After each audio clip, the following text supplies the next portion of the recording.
De tous les dangers qui guettent la Terre, les astéroïdes font probablement partie des plus préoccupants.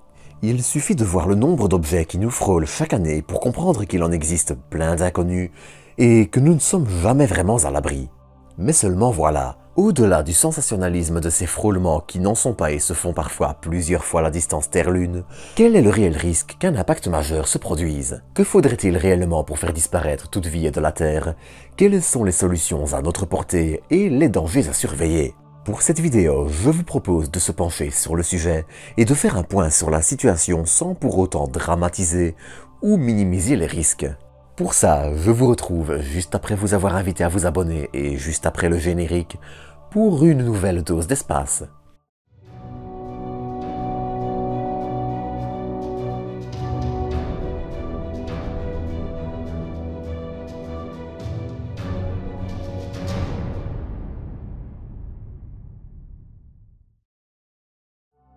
On a parfois tendance à l'oublier, mais l'astéroïde qui fit disparaître les dinosaures n'est pas si ancien à l'échelle des temps géologiques. Alors que la formation du système solaire a commencé il y a 4,5 milliards d'années, ce sont près de 60 millions seulement qui nous séparent de ce cataclysme, ce qui est plus que récent aux échelles cosmiques. Ainsi, penser qu'un tel impact puisse se reproduire n'est pas non plus illogique, et est même une préoccupation réelle. C'est d'ailleurs pour ça qu'il existe aussi tant de programmes pour les détecter et surveiller, et possiblement les dévier, mais j'y reviendrai après vous avoir fait un peu voyager dans le système solaire, afin de se faire une bonne vue d'ensemble.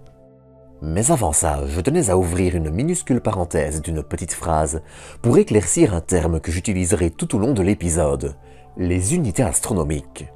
Pour résumer vite fait, c'est une unité de mesure de distance qui correspond aux 150 millions de kilomètres qui séparent la Terre du Soleil. Sur ce, je vous propose de rentrer dans le vif du sujet. Car un astéroïde, même s'il n'est pas le pire danger qui plane sur notre chère Terre, on en parlera la semaine prochaine, peut être potentiellement dévastateur. On peut bien sûr penser à celui d'une dizaine de kilomètres qui mit fin au règne des dinosaures. Entre un tsunami de plus d'1,5 km de hauteur qui fit le tour du monde et provoqua des vagues de plus de 10 mètres, des répliques de tremblements de terre qui durèrent probablement des mois et les poussières qui restèrent dans l'atmosphère plus d'une décennie, on peut facilement comprendre que des espèces sensibles nécessitant de grandes quantités de nourriture pour survivre aient souffert.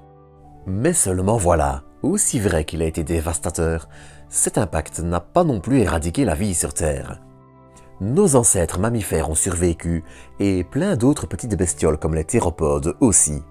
Bon alors, je ne vais pas digresser là-dessus trop longtemps, mais les théropodes sont un groupe de dinosaures carnivores incluant, entre autres, les Tyrannosaurus rex. Mais seulement voilà, plus de 40 millions d'années avant cet impact qui éradiqua les dinosaures il y a une soixantaine de millions d'années, une branche des théropodes avait déjà évolué en spécimen plus petit et doté de plumes. Ce ne sont ni plus ni moins que les ancêtres de nos oiseaux actuels. Ainsi, si vous vous demandez pourquoi on dit que les dinosaures ont évolué en oiseaux alors qu'ils ont disparu, vous avez votre réponse. Mais bref. On ne peut donc clairement pas classer cet astéroïde comme un astéroïde entre guillemets tueur de planètes. Si un tel impact venait à arriver aujourd'hui, il y a fort à parier que nous, les humains, puissions y survivre. Bon, entre les extinctions de masse et une agriculture en chute libre, il va y avoir une sacrée chute démographique, je vous le dis, moi. On souffrirait sévère. Mais encore une fois, il faut bien plus que ça pour faire disparaître toute vie et stériliser une planète. En fait, on pense qu'il faudrait un astéroïde de plus de 90 km pour mettre fin à toute vie sur Terre, ce qui ne représente qu'une fine minorité des objets connus. Sans pour autant pouvoir considérer le danger comme nul, bien sûr.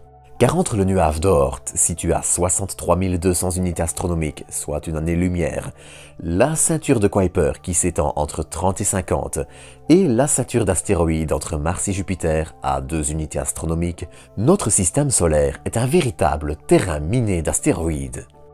Dans les faits, bien sûr, ce sont au moins des millions de kilomètres qui séparent en général les différents objets d'une ceinture, mais ils n'en sont pas moins nombreux. 35 000 de plus de 100 km dans la ceinture de Kuiper et 100 millions de moins de 20 km. Et c'est encore pire pour le nuage d'Oort, où là on parle de 100 000 milliards d'objets en total. Si la ceinture principale d'astéroïdes entre Mars et Jupiter est elle plus petite, environ 1,5 million d'objets de plus d'1 kilomètre, on peut aisément se rendre compte que le risque zéro n'existe pas. Mais, quelle que soit la provenance, il existe en gros 2 scénarios menant à une collision. La première, c'est qu'un astéroïde géocroiseur qui n'appartient pas à une ceinture particulière et dont l'orbite autour du Soleil croise régulièrement ou s'approche de l'orbite de la Terre, finisse par nous heurter. La seconde, c'est qu'un objet soit expulsé par une collision ou un autre phénomène du nuage d'Oort, de la ceinture de Kuiper ou de la ceinture d'astéroïdes, et que par manque de chance, il finisse par heurter la Terre. Mais là encore, tout n'est pas si simple. Déjà, après plus de 4,5 milliards d'années d'existence, le système solaire est assez bien organisé.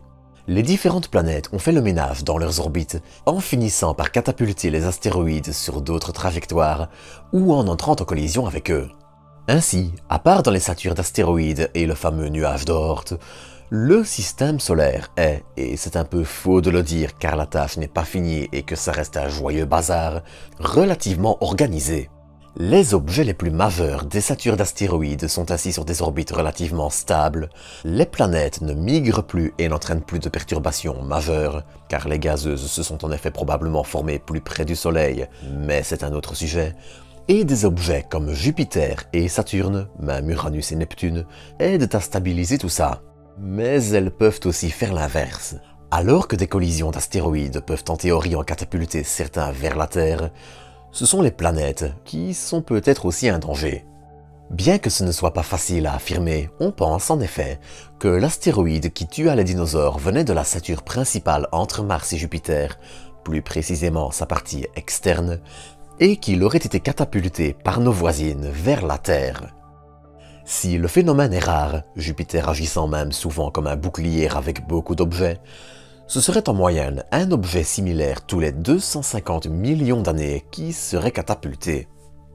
D'autre part, dans le cas des géocroiseurs, eux, la majorité des potentiellement dangereux sont connus et très peu risquent d'un jour entrer en collision avec la Terre, encore moins dans les millénaires qui suivent. Enfin, l'un des dangers vient aussi du nuage d'Oort. Il est en effet arrivé que des objets du nuage d'Oort soient déviés de leur trajectoire et ne soient amenés à se rapprocher du système solaire, donnant souvent d'ailleurs naissance à des comètes. Généralement, ces objets riches en glace sont sur des trajectoires extrêmement excentriques qui rendent le risque d'impact avec la Terre ou une autre planète quasiment nul. Mais là aussi, le risque, bien que particulièrement faible dans le cas du nuage d'Oort, qui est très peu influencé par des planètes, n'est pas nul. Si un objet venait à dévier, et même s'il mettrait plusieurs dizaines de milliers d'années à atteindre la Terre, nous ne le verrions que quelques années tout au plus avant son impact. D'autre part, d'autres objets qui pour le moment ne sont pas au plus proche du Soleil mais sont déjà déviés, peuvent aussi entrer en collision plus tard avec la Terre. Car de façon générale et encore plus dans ce cas-ci, même les plus gros astéroïdes sont difficiles à voir de loin.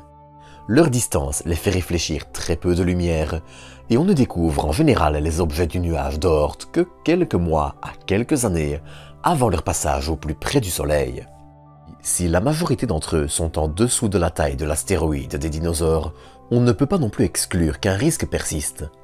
Pour ça, au-delà de nos capacités de détection, qui nous permettent d'être relativement certains de l'absence de risque imminent, il est aussi important de développer des capacités défensives. Dévier légèrement un de ces objets peut en effet suffire à éviter un impact. Pour ça, des missions comme l'impacteur DART, qui heurta la petite lune de l'astéroïde Dimorphos, astéroïde inoffensif pour nous, permettent de valider plusieurs technologies pour mener un jour une mission défensive. Bon, disons-le clairement, ce jour est loin. Les échelles de temps en jeu sont énormes, les probabilités faibles, et nos compétences probablement suffisantes pour échapper à un astéroïde tueur. Quant à ceux qui nous frôlent et que nous voyons parfois à la dernière minute, ils sont tout simplement trop petits pour atteindre le sol ou causer des dégâts majeurs. Mais d'autres menaces, bien pires, pèsent aussi sur notre planète. Des menaces qui peuvent en théorie mettre fin à toute vie et contre lesquelles nous ne pourrions pas faire grand-chose. Mais ça, ce sera le sujet de l'épisode de samedi prochain. D'ici là, à bientôt pour de nouvelles doses d'espace.